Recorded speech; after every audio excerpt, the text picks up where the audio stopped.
ঘৃণিত স্বৈর শাসক শেখ হাসিনার পলায়নের পরেই একটা বিষয় সোশ্যাল মিডিয়াতে আলোচনায় আসে। মেজর ডালিম কি বেঁচে আছে? মেজর ডালিম হলেন বাংলাদেশ সেনাবাহিনীর একজন প্রাক্তন সামরিক কর্মকর্তা। মেজর ডালিমের নেতৃত্বে 1975 সালে তৎকালীন রাষ্ট্রপতি শেখ মুজিবুর রহমানকে সপরিবারে হত্যা করা হয়। তবে জনমনের প্রশ্ন, মেজর ডালিম কি এখনো বেঁচে আছে? পুরো সোশ্যাল মিডিয়া জুড়ে মেজর ডালিমের ছবিগুলো ভাইরাল হয়েছে। সোশ্যাল মিডিয়ার সূত্র বলছে মেজর ডালিম এখনো বেঁচে আছে, কারণ গণভবনের একটা রুমের অর্ধেক ডাটাবেজে শুধু এই ডালিমের গতিবিধি নিয়েই ছিল। বর্তমানে সে তুর্কিতে বসবাস করছে। গত 40 বছরে মেজর ডালিম বিশ্বের 100টি দেশে ভ্রমণ করেছেন।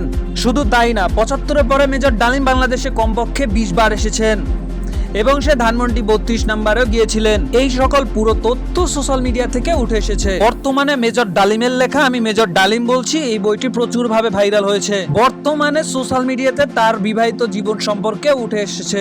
তবে একদল মানুষ বলছে মেজর ডালিমকে এতদিন জনগণের কাছে ঘৃণ্য এবং কলঙ্কিত করে রেখেছিলেন প্রধানমন্ত্রী শেখ হাসিনা।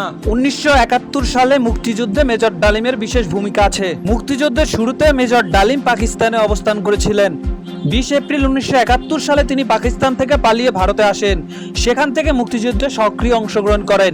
মুক্তিযুদ্ধের অসাধারণ সাহস ও কৃতিত্বের জন্য তিনি বীর উত্তম খেতাবে ভূষিত হন। রাজনৈতিক নানা কারণে মেজর ডালিম নানাভাবে আলোচনায় থাকেন। তবে বর্তমানে স্বৈর শাসক শেখ হাসিনার পদত্যাগের পর আশা করা যায় মেজর ডালিম সম্পর্কে কিছু তথ্য বেরিয়ে আসবে। তার বর্তমান জীবনযাপন এবং 71-এর প্রকৃত ইতিহাস বেরিয়ে আসবে বলে আশা করা যায়।